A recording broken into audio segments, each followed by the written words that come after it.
Shall I start?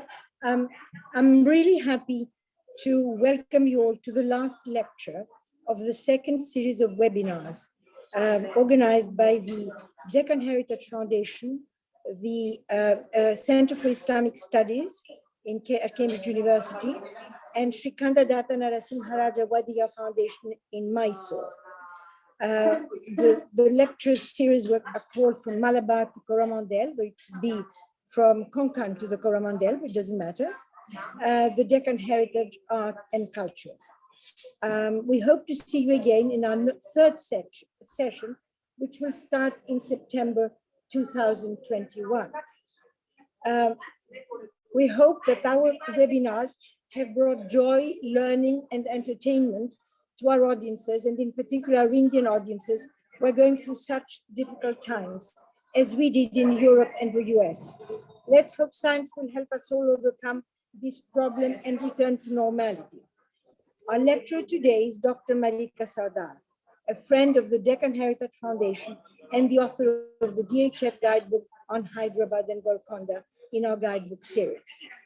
Dr. Sardar, presently the curator of the Aga Khan Museum in Toronto, has previously worked at the Museum of Islamic Art in Doha, Qatar, the San Diego Museum of Art in San Diego, and of course the Metropolitan Museum of Art, where she organized a series of exhibitions. The most important, I think of all, was the one on the Sultans of Deccan India, because it changed our whole approach to viewing the Deccan as a much more holistic type of culture. She has also another exhibition she put up in 2016 was Epic Tales from Ancient India, looking at narrative traditions and the illustration of texts from South Asia. Her lecture today will consider the complex political landscape of the Deccan in the 16th and 17th century. And it is the portraits of the elites produced at the court and disseminated in different markets, two different markets, and the change during the course of diplomacy. These portraits reveal the subject's ethnic identity, his the political affiliations of the portrait, and of course the cultural aspirations, and in many ways complement the information that architecture very often tries to interpret. I would like to ask Dr. Marika Sardar to take the virtual floor. Her lecture will be followed by questions, which will be handled by Dr. Vivek Gupta. Thank you, Marika. Thank you for this wonderful contribution, which we look forward to.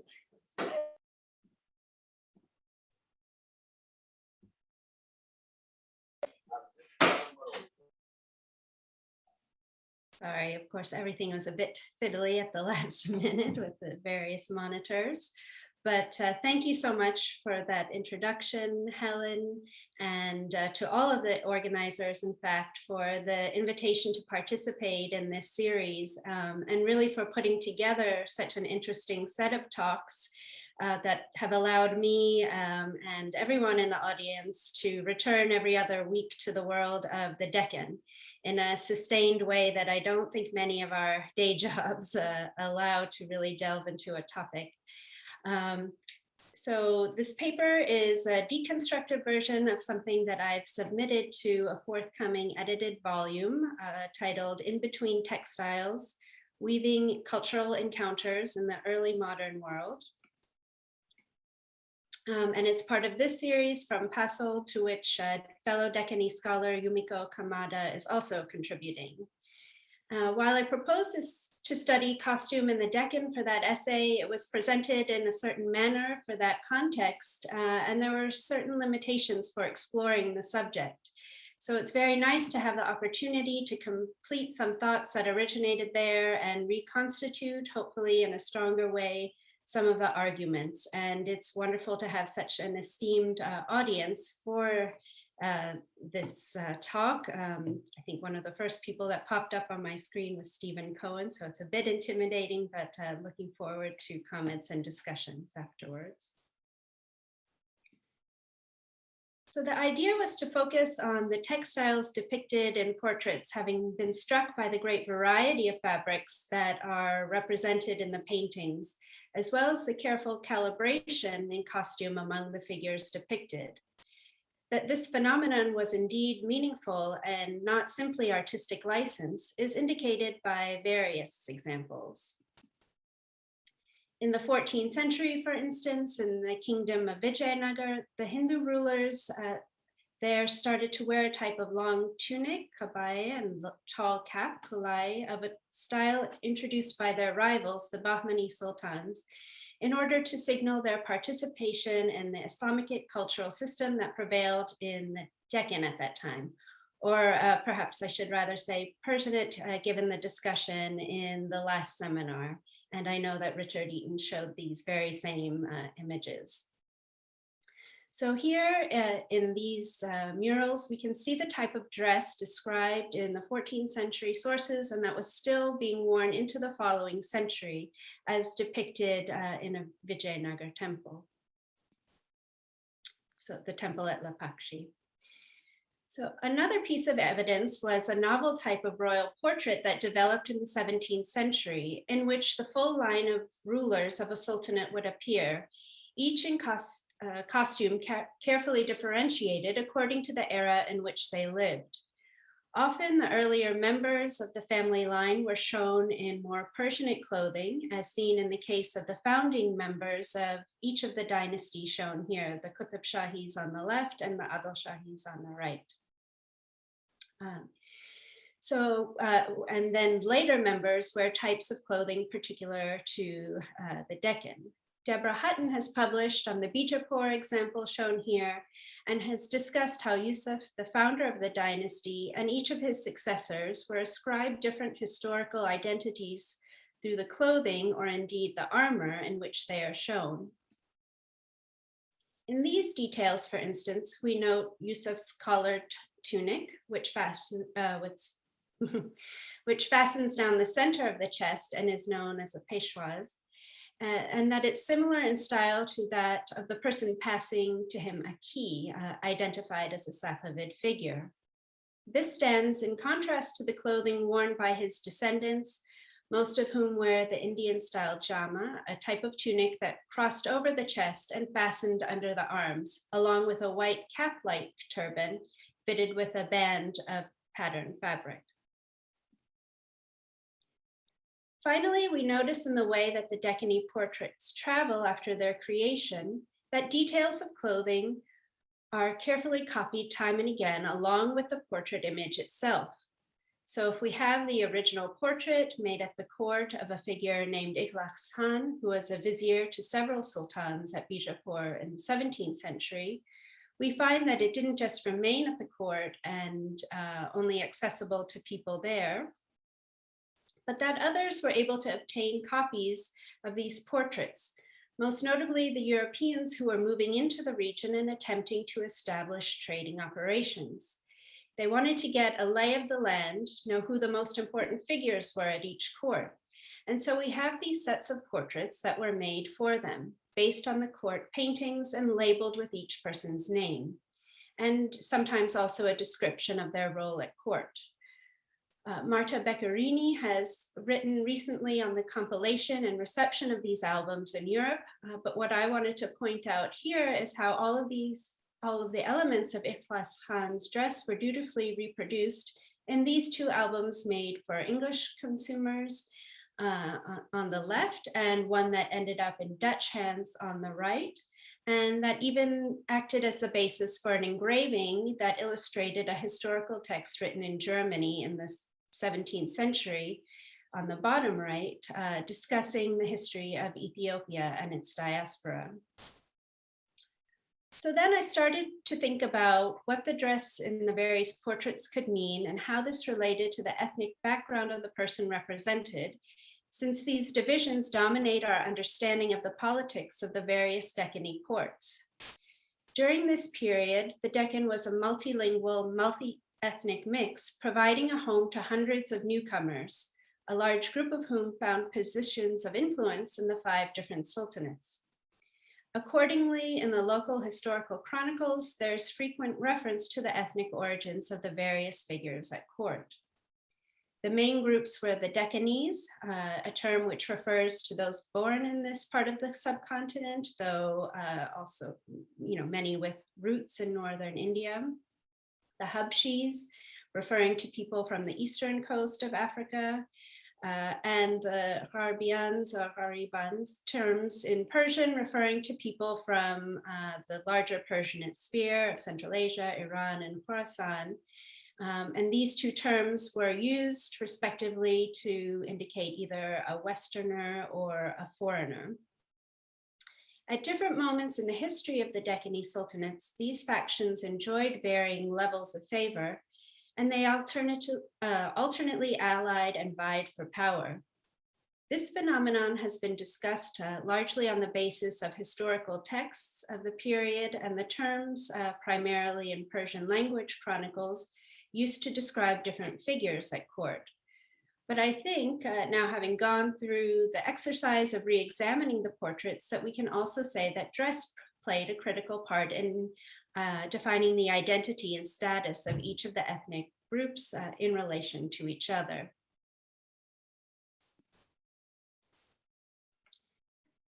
So I'll start with two examples of figures that I think are more straightforward in interpretation. And the first is Malik Ambar, representing the faction of converted Muslims of African origin, brought into the Deccan courts as slaves, but given certain latitude to ascend to power within the unique political circumstances of the Deccan. The contemporary historical sources emphasize two primary domains in which enslaved Africans worked in India. Some were brought to the court, serving as eunuchs and providing protection within the palace, and many more were used to populate the armies. From these menial roles in the court and in the army, some individuals advanced to positions of some status, and they were given administrative or advisory positions, or named commanders of troops with the right to revenues from estates that would help support the troops and horses they were obliged to supply the Sultan. As Richard Eaton has written, a major aspect of the political situation in the Deccan, which favored the Habshis, was the divide at the courts between the native-born Muslims and the immigrants from the greater Islamic world, with whom they competed for authority.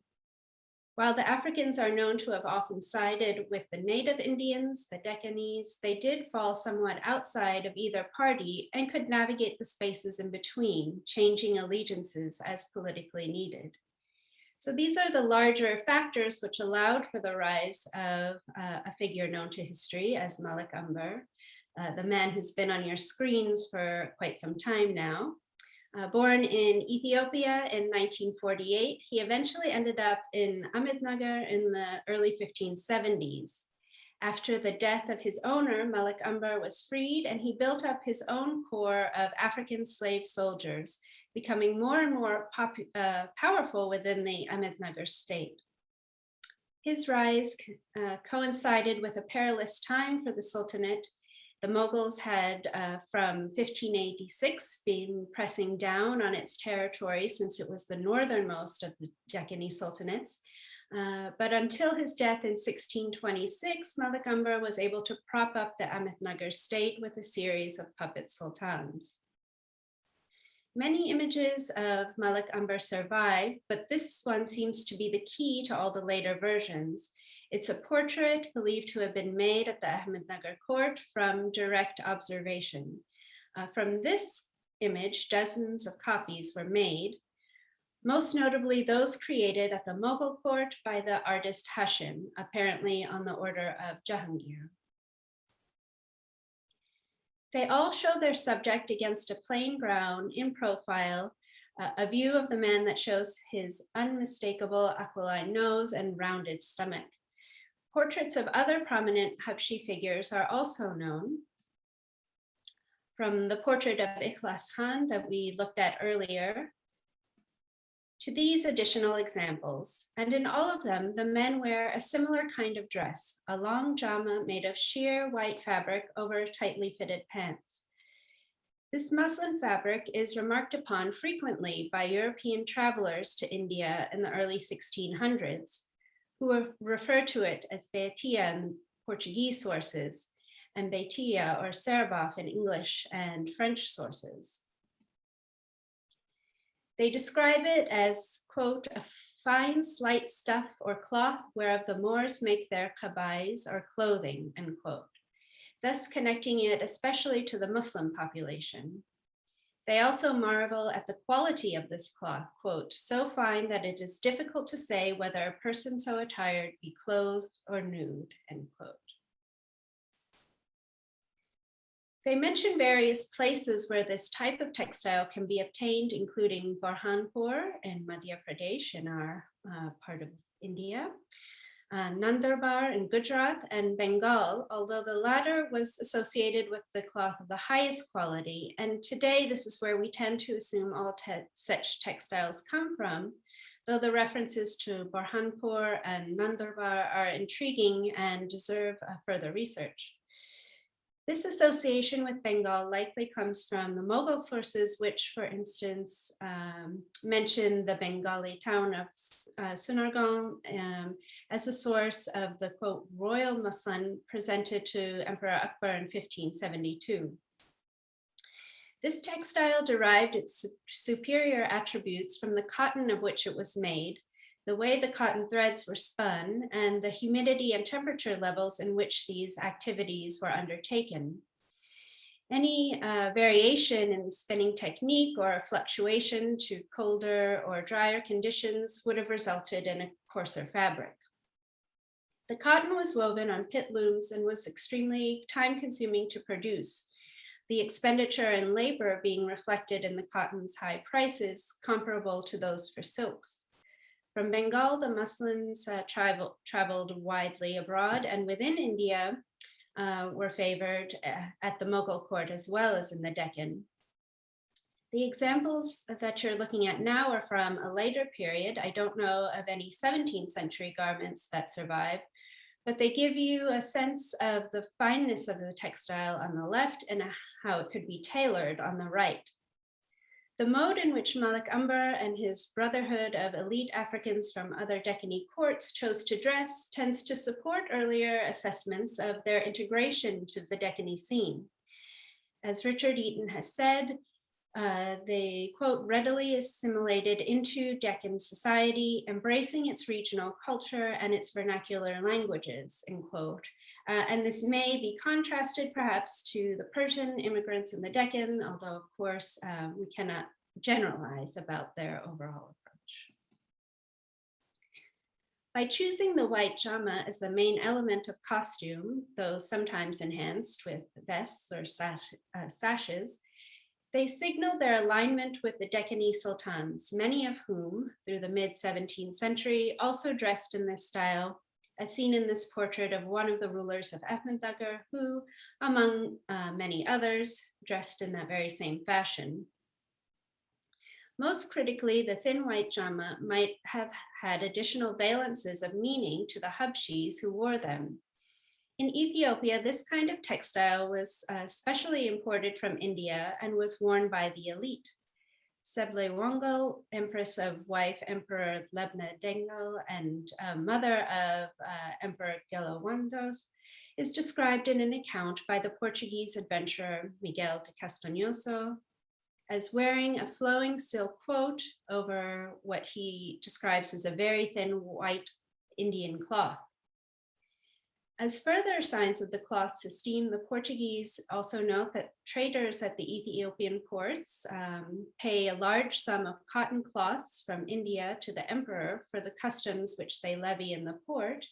And they mention an event during which the emperor was presented many silks and much thin cloth from India.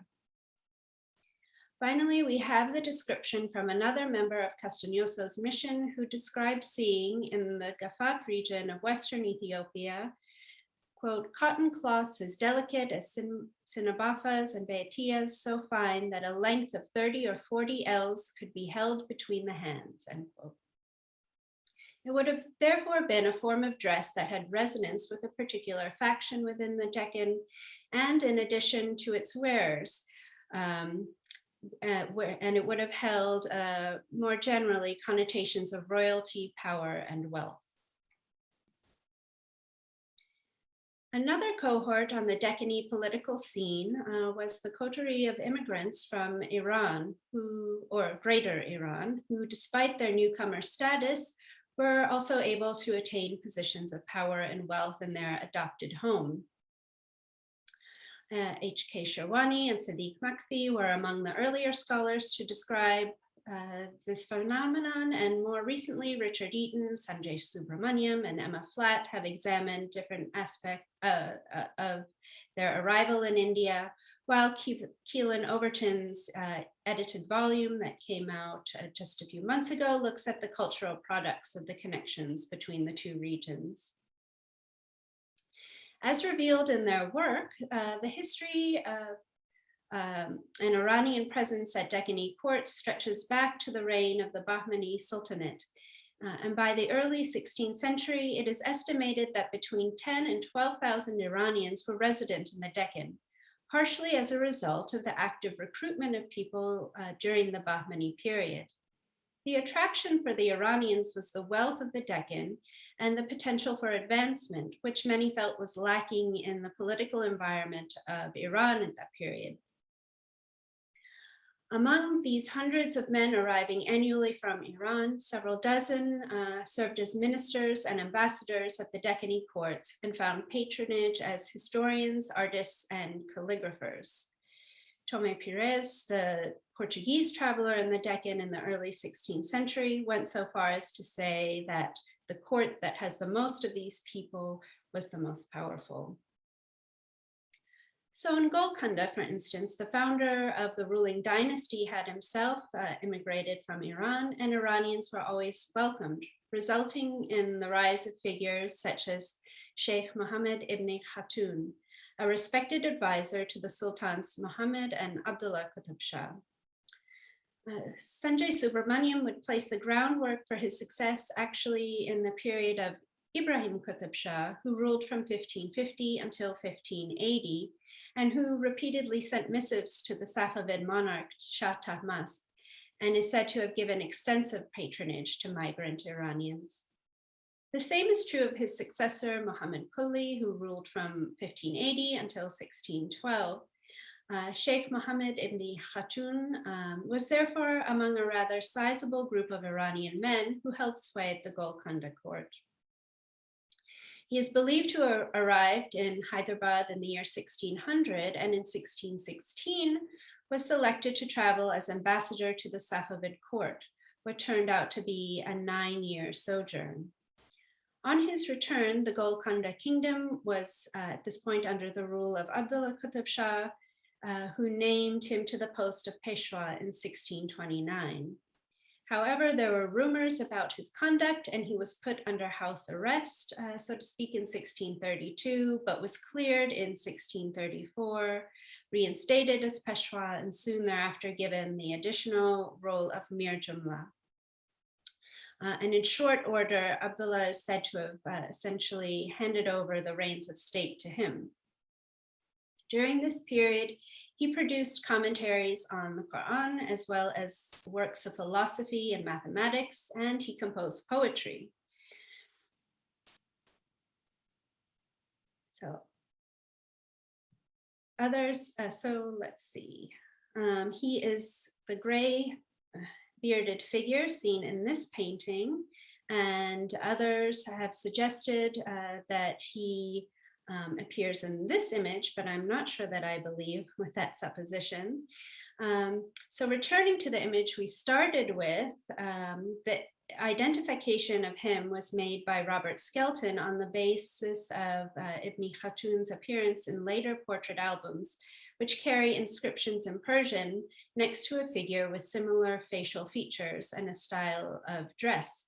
Most notably a voluminous turban, a light white jama with a colored overrobe, and a sash tied diagonally across his chest, atop the robe.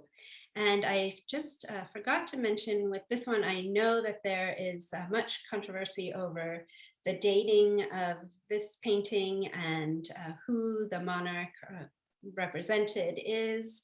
And I have waded into the fray, suggesting this is Muhammad, and perhaps this is an event of 1616 when Ibn Khatun is being dispatched to Iran, and this is the suggestion made by J.P. Losti at one point, though so many folks have written about this painting. So the jama, as we have seen, and we'll see again in the next example, was worn by others in the Deccan, but the two other features of his attire are notable and distinctive. Comparing to paintings from Iran of the same period, for instance, it's apparent that the turban made with a striped cloth quite obviously reflects the fashions of that region as depicted in works from the first part of the 17th century, and that are different from what had been worn previously. Jennifer Scarce, Barbara Schmitz, and Leila Diba have all commented on the changing turban styles of this period, but I'm still working on this particular type of headdress and the group with which it was associated. However, it's evident even at this stage that this was very different from what was being worn by many others in the Deccan, where, as seen on the right, a cap-like turban fixed with a wide band had become popular. Perhaps reflecting a broader trend among the Iranians at court to hold themselves separate from other groups, it's clear that Ibn Khatun chose deliberately to adopt a distinctive form of attire that, while related to local costume, also held him apart.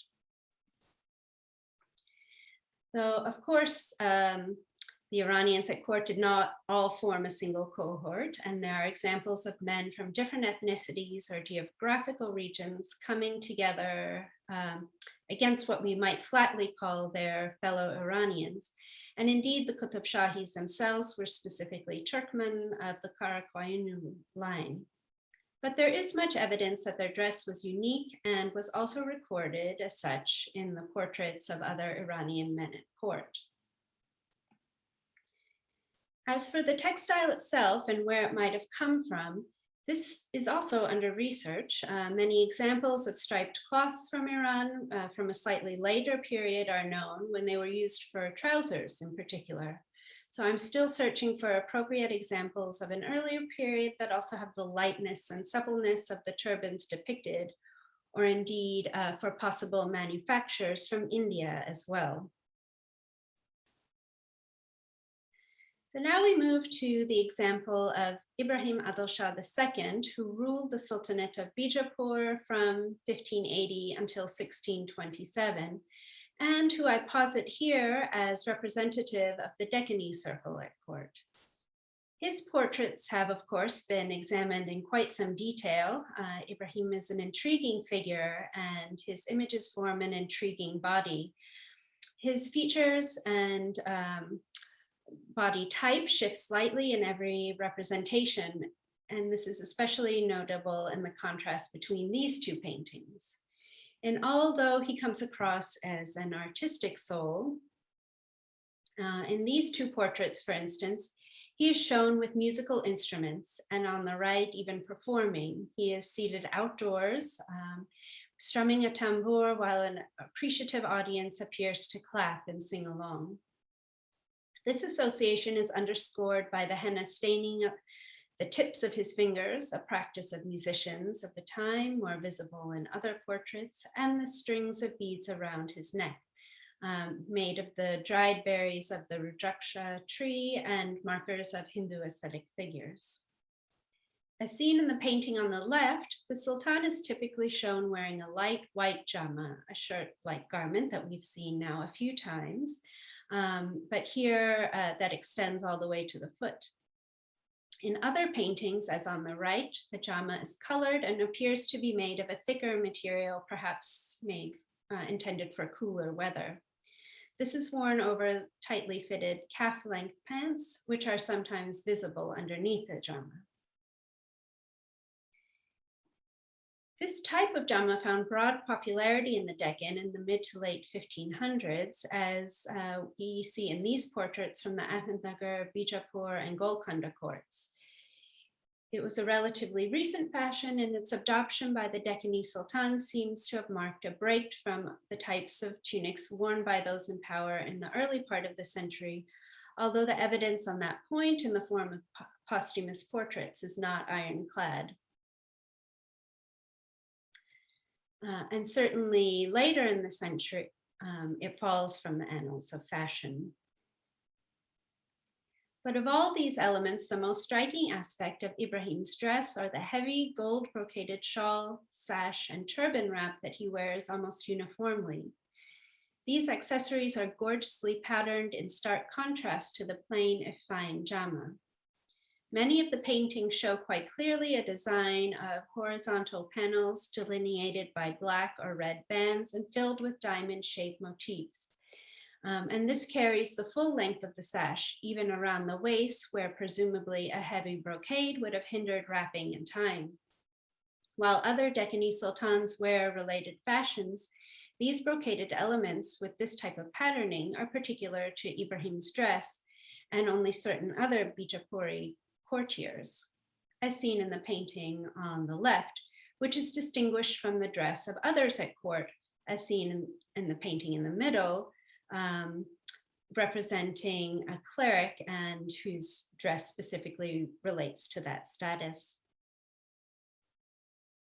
Although it's somewhat ambitious to identify such technical details on the basis of a painting, the fabric appears to have been made through a compound weave structure incorporating gold or silver strips or metal threads floating on the face of the cloth.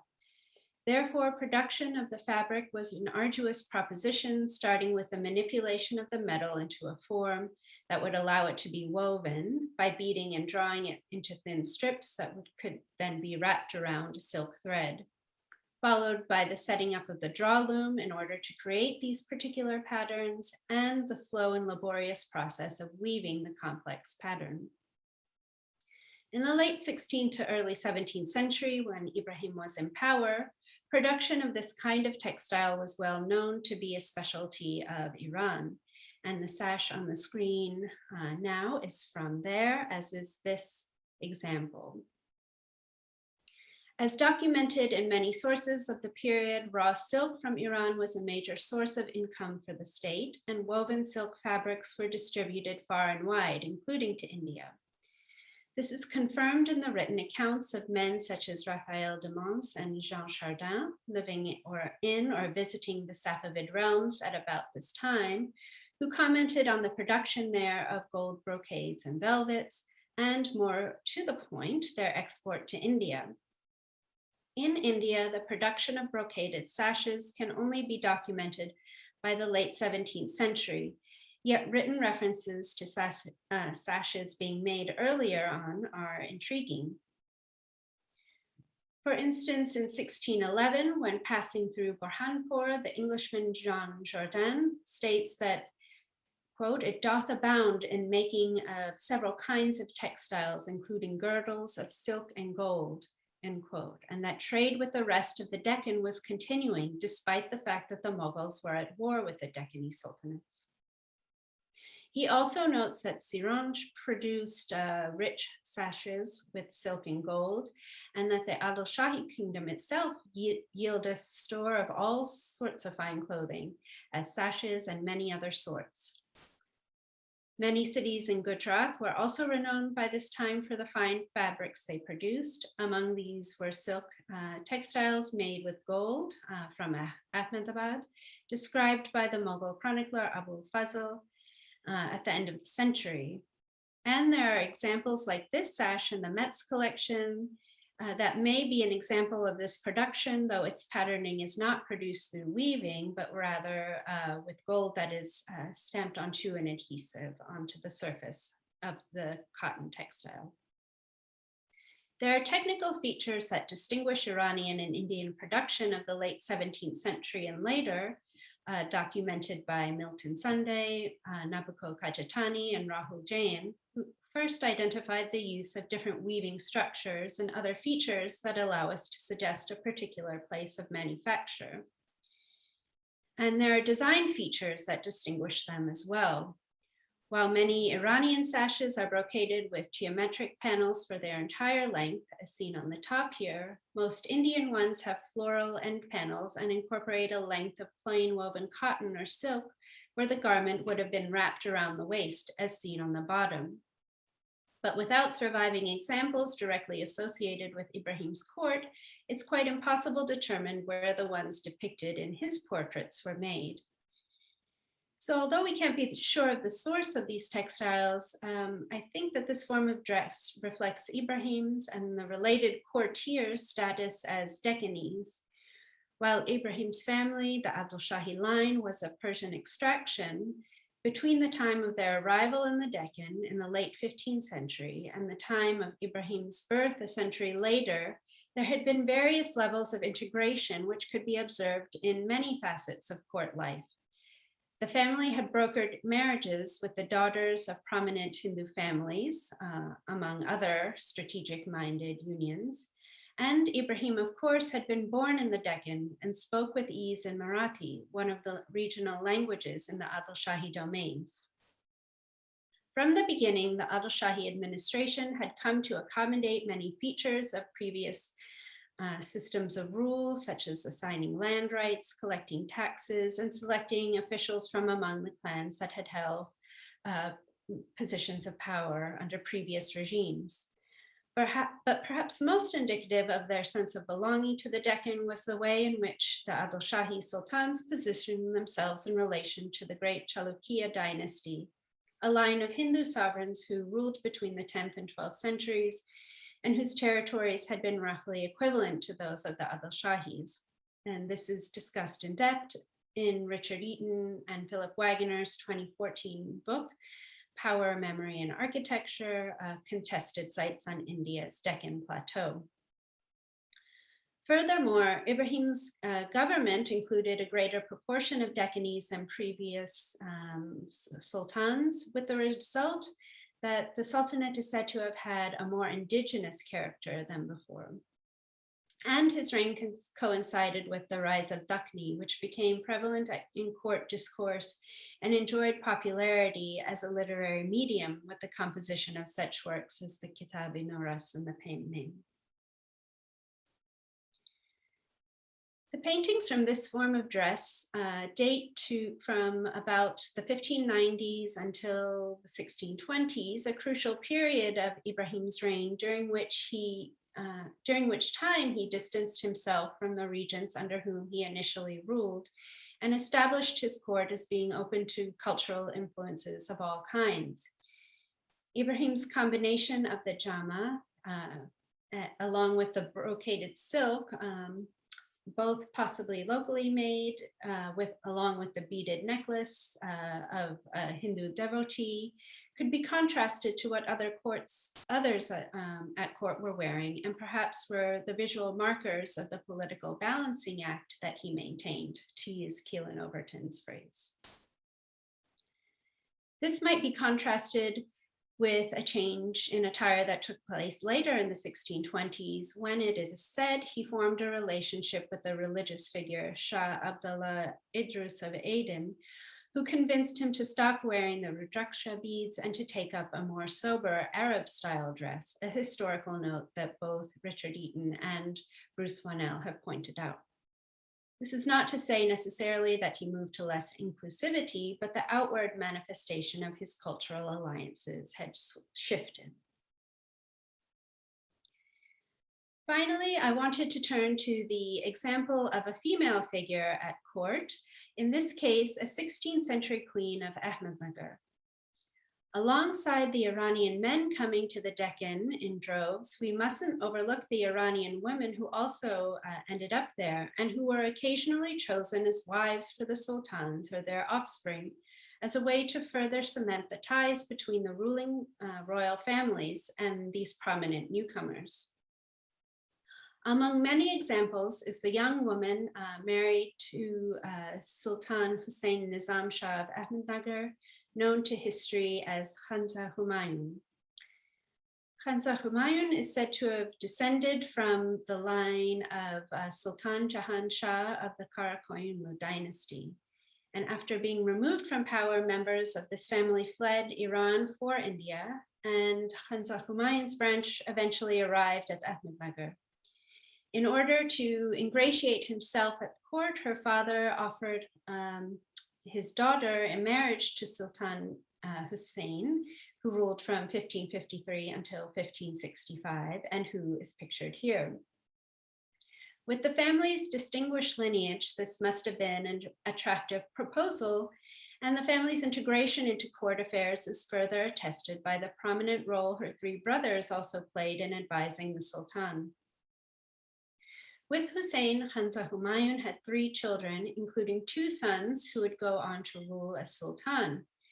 And after Hussein's death in 1565, Khansa Humayun herself ruled as regent for her son Murtaza until the year 1569 to 70, when he was convinced by her rivals at court to remove her from power and imprison her.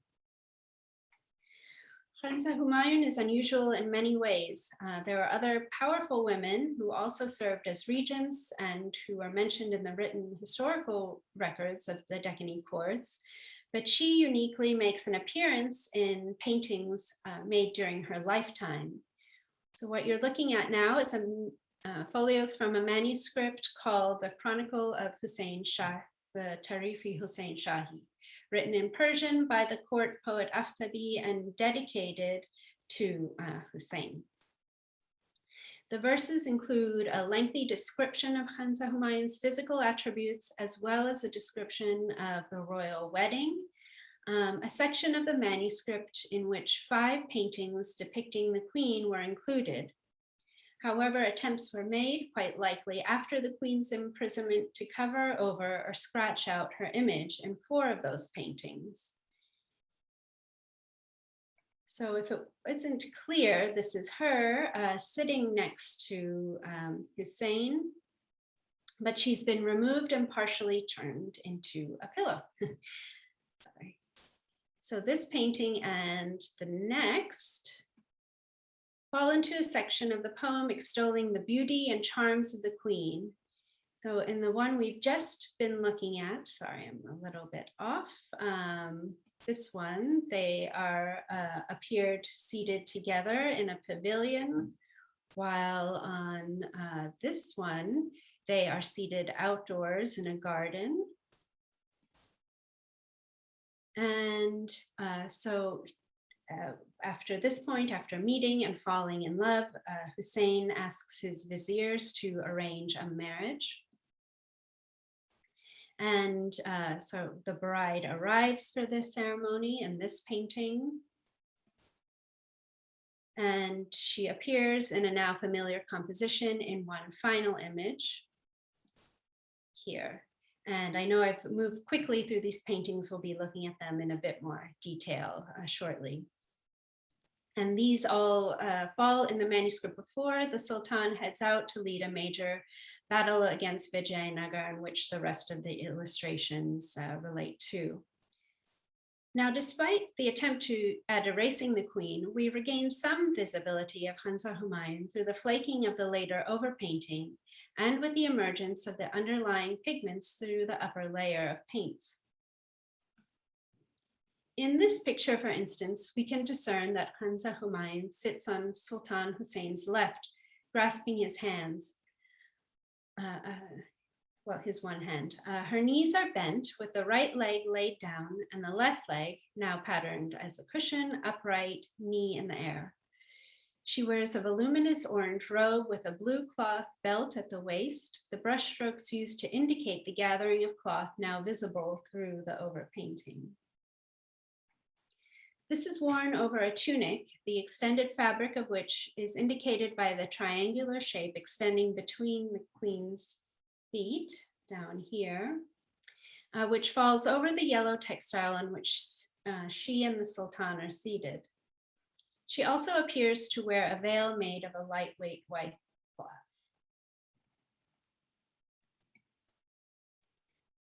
This ensemble appears to be some kind of combination of the dress worn in Karakoyunlu tradition seen in 15th century paintings and what was fashionable in Greater Iran in Khansa Humayun's own period, seen in mid-16th century paintings.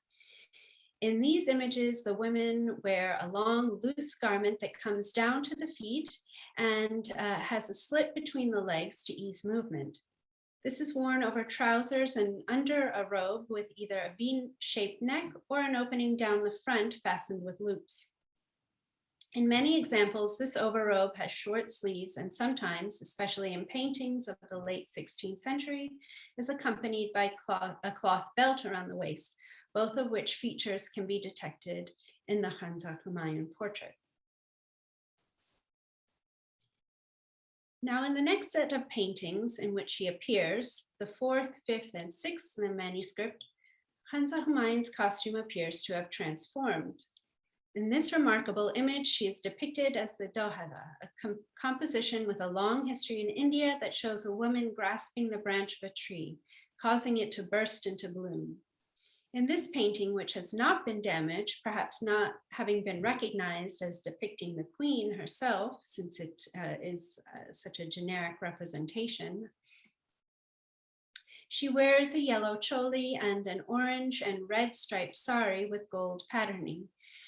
This is a style of clothing similar to that worn by the other women who appear in the paintings, her Indian attendants, as well as in paintings of roughly the same period from other courts, such as this example from the Bijapuri manuscript of the same name. As seen in these details, the women wear a type of fitted short sleeve blouse that exposes the midriff, known as a choli, as mentioned before, along with patterned lengths of cloth akin to a sari, which are wrapped around the waist with one end brought up over one side of the chest, behind the neck or over the head, and then down the other side to the waist. At the waist, a jeweled belt made up of circular gold plaques outlined with pearls secures the cloth in place. This attire is also visible in the ghostly image of Khansa Humayun preserved in the 5th painting, where I see that she wears a blue bodice and an orange cloth that is brought up from the waist area and draped over the head. Between the two is an abbreviated glimpse of skin. In the 6th painting, only the bottom edge of a green garment can be seen, pointed at the end like a sari in the 4th painting. The only other detail of her body still visible is a slender, light-skinned foot which playfully touches her husband's down here.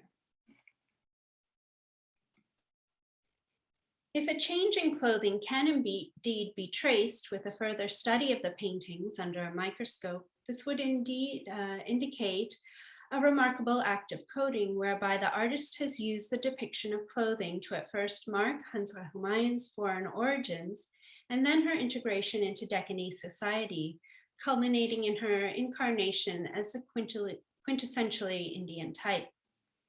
I see this as the artist's decision to represent Khansa Humayun initially in the clothing of her homeland, for we cannot assume the paintings correlate to a real-time change in attire.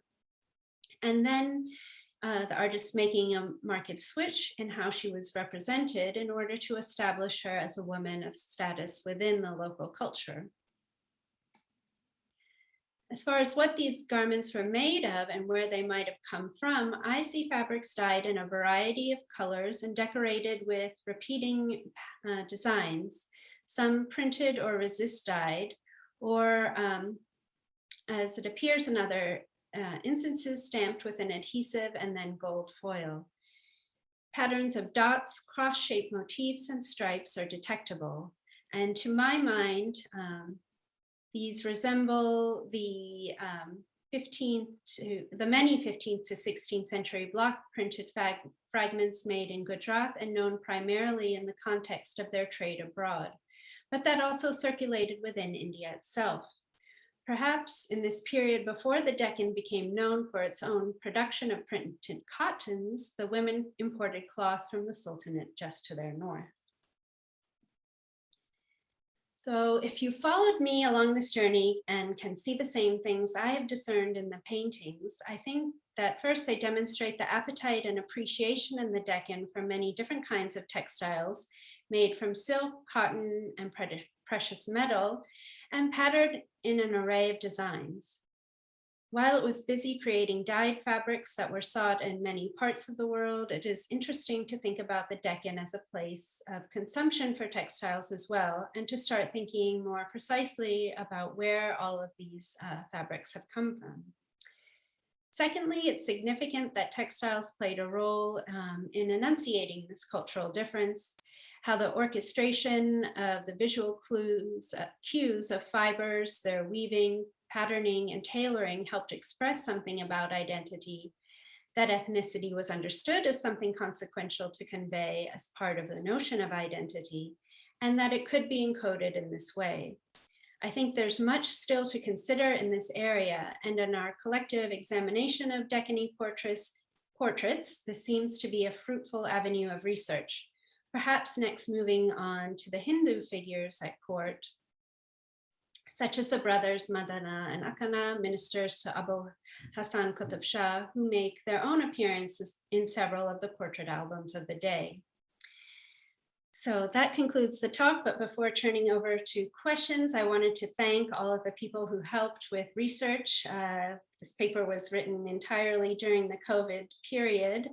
So textile scholars Elena Phipps and Sylvia Hoteling discussed weaving structures, sent comparenda, and provided scans of useful articles I couldn't reach in libraries that were closed. Nika Natif and Kamar Adamji talked over depictions of women's dress in Mughal and Safavid paintings. Keelan Overton and Pushkar Soni, who read versions of the paper, also provided scans and other support. Antonio Martinelli, who allowed me to use his photos of the Tarif Hussein Shahi, which I haven't actually been able to see in person myself, and even Vivek Gupta, who sent pictures of a book I couldn't access just earlier this week. So thank you all to this wonderful Deccani community we belong to.